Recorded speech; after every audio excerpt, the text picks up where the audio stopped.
All right, guys, great day masterclass and consensus group. I gave it a free pick in an earlier video. Tomorrow, I already talked about it. Tomorrow, we have the most units at risk of any play we've ever had in masterclass, guys. NFL, you want to get on that early though. I'm telling you right now, you want to get on that early. So it's not often I'm embarrassed for another human being, but I have to tell you guys, I'm embarrassed for another human being. And let me show you guys why. Now, the dude in question literally just got smashed again. Imagine having a minus 32% ROI. I mean, I can't even fathom that. That would be incredibly hard to do, okay? This makes this guy pretty much the all-time fade god. Forget about Book It with Trent. This is the all-time fade god with a minus 32% ROI. But that's not the embarrassing thing this is. In 22 years of professional sports betting, I've never seen anything close to that. And honestly, guys, at this point, I'm almost willing to tell you guys to follow just to fade this guy because it's so incredibly profitable. But this is the embarrassing thing, the tweet he sends out. Because I gave out a play on Florida, okay? And then today, later on, I gave out a small hedge for Anaheim. I said, look, you know what? We're going to eliminate a little bit, just a little bit of our risk here. There's a text back and forth. Forget the first part, but I'm like, yeah, you know what? We're hedging the Florida Panthers because we have a 2-team parlay with Florida with the Anaheim play. I'm like, and I even said to Rick, this is the guy who works for me, put a little note on the website just telling people that we're hedging a small part of our parlay.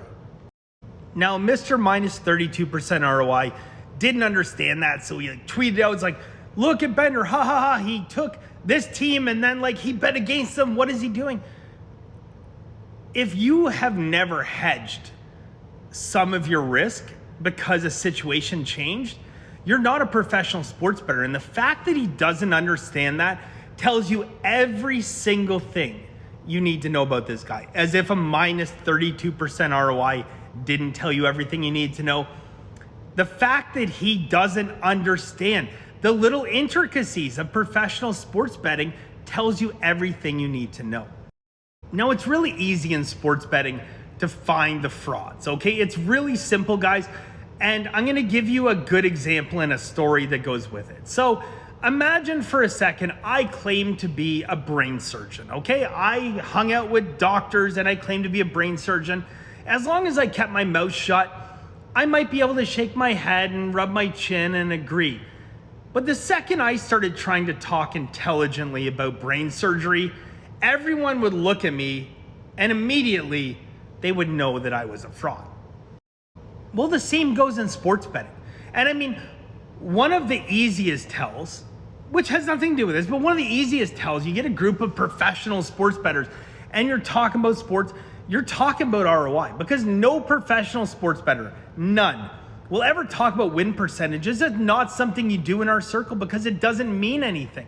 It doesn't mean anything. We know that people have different approach to winning. We have guys who use arbitrage betting. We have guys that look for primarily underdogs, and you know what? They might have a 40% win rate, but they're winning money. They have a positive ROI. So as professional sports bettors, we know to talk about ROI because ROI tells the entire story.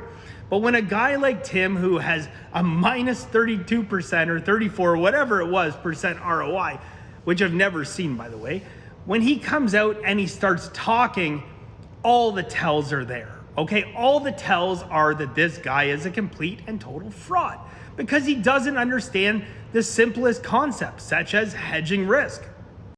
All right, guys, so I'm gonna close this out on a positive note with a little bit of education. The difference between professional sports bettors and amateur sports bettors is the ability to think long-term and understand that you might be wrong on a play from time to time. You might need to adjust your risk and you might need to hedge. And a lot of amateur sports bettors, a mistake they make is they're gonna look at a play and they're gonna say, well, I already bet it, so there's not a whole lot I can do. Whereas at the end of the day, a professional is gonna look at this and say, this is about the long term.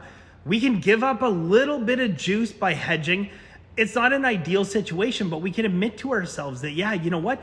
This was a full unit play, but something's changed, okay? We want to hedge just a little bit of our bet And that is exactly what I did in this spot.